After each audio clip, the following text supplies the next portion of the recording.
एक राजा था जिनका राज्य बहुत बड़ा था। बहुत शक्तिशाली राजा जिनके राज्य में सब सुखी थे। बहुत प्यारी रानी उनकी थी, किसी चीज की कोई कमी नहीं थी। वो अक्सर राजकाज के काम से बाहर रहा करते थे।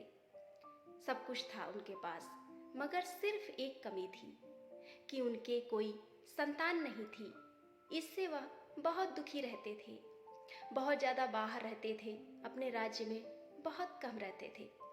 बहुत लोगों ने सलाह दिया कि आप दूसरा विवाह कर लें, मगर राजा अपनी रानी से अत्यंत प्रेम करता था।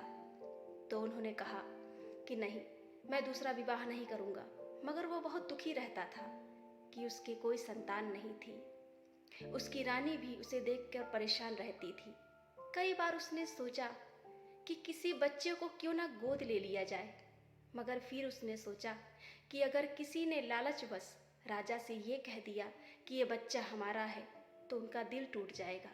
ये सोचकर रानी ने ऐसा नहीं किया। कुछ ही समय बाद राजा को बाहर जाना था राजकाज के काम से। रानी ने राजा को बताया। जब वह जाने लगा तो उनसे कहा कि मैं माँ बनने वाली हूँ। रानी ने झूठ बोला।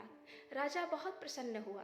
प्रसन्न होकर वह बाहर चला गया और जब कुछ महीने बाद वापस आया तब रानी ने उनसे कहा कि हमारे एक बेटी है। राजा बहुत प्रसन्न हुआ। उसने कहा मुझे भी दिखाओ हमारी बेटी कैसी है। मगर रानी ने ऐसा नहीं किया। रानी ने कहा कि किसी ऋषि ने कहा है कि आप अपनी बेटी को नहीं देख सकते, वरना आपके जीवन पर खतरा हो सकता है। क्योंकि रानी ने ऐसा किया था कि एक बिल्ली के बच्चे को बच्चा बनाकर एक कमरे में बंद किया था और किसी से मिलने नहीं देती थी। सबसे कहती थी कि हमारी बेटी है। बहुत परेशान थी।